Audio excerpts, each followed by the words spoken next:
Today years old when I first heard the term scopophobia or scoptophobia. It's something that's found in neurodivergence. It's when you always fear someone is watching you. Do you feel like there is always an audience or someone watching you, judging you, criticizing you, everything that you do? I was afraid to do something as simple as walking down the street because I was afraid of how to react facially to the person staring at me that wasn't there. I was afraid to go to the gym and do the sets wrong because of the people that would be constantly staring and criticizing me that wasn't there. I was afraid to post content because of the critic that was always staring and watching everything that I do, watching for every error, every mistake. Why do we do this?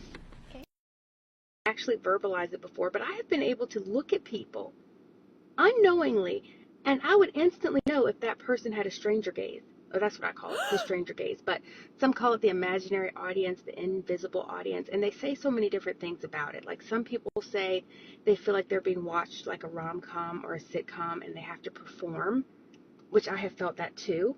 Some feel like they're being watched like a rom-com or a sitcom and they have to perform, which I have felt that too.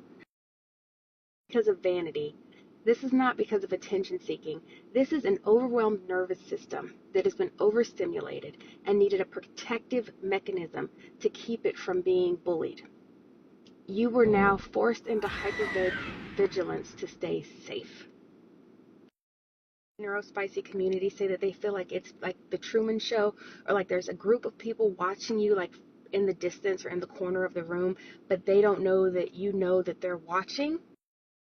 They feel like they would have to look cute or perform cute because there's like the male gaze always watching and making sure that you're performing perfectly.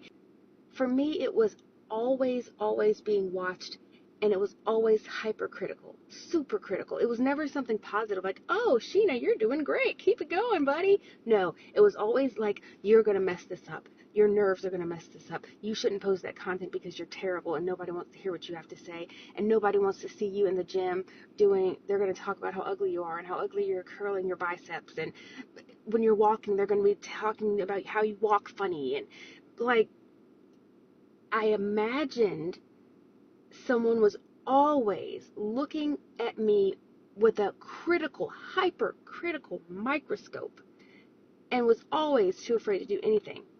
As a result, I had to get rid of my invisible audience, or I called it the stranger gaze. I felt like there was a stranger. Like, for me, it wasn't a group of people.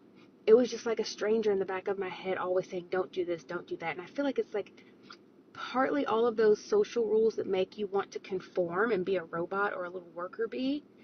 It's also your hypercritical caregiver. If you had to live in an environment where you were constantly under the pressure to be perfect and you had to get everything right and you were never praised for anything, you were never congratulated, you were never celebrated, I feel like that was the voice for me in the back of my head, pretty much freezing me into doing anything.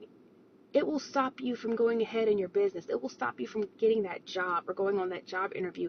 It will stop you from going to the gym. It'll stop you from your health goals. How do you stop it? You're feeling like you're on the Truman Show. You feel like you're constantly being watched. If you have that stranger gaze in your head where you feel like you're always being criticized, how do you break free of it? I couldn't go forward in my business until I broke free of it. Here's the thing. 1, self-awareness. Knowing that there is no audience. They're not there.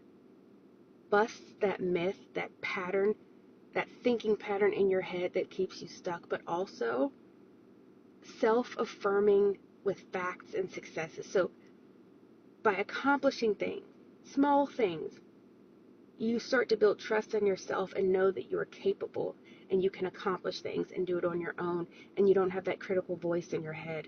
It's not always critical for everyone. Some people say it could be like a rom-com or just an audience just watching and observing. But for me, it's hypercritical. And the way I had to get rid of it was to affirm myself. I had to say things that I know I'm capable of, things that I know I'm good at, or that people have said that I'm good at, and own it and make it mine so that I know to always question that stranger gaze, that imaginary audience, that Truman Show mentality. And it helps a lot, guys. It helps a lot. I'm amazed, actually. Yeah.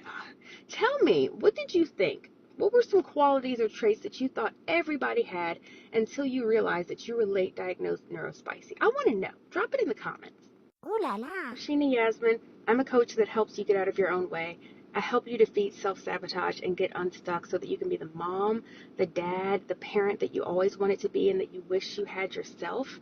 I help you disrupt generational toxic patterns that have been in your family for decades so that you can have the happy life, the happy family, be the happy parent that you wanted as a child. So, if any of this rings true to you, give me a follow. And remember, guys, we're all just doing the best we can with what we have at the time. We're all doing the best we can with the knowledge that we have at the time. So, that means you. Give yourself some grace. You can't blame yourself. You can't torture yourself for what you didn't know when you didn't know it. Give yourself some grace, and I'll catch you in the next one.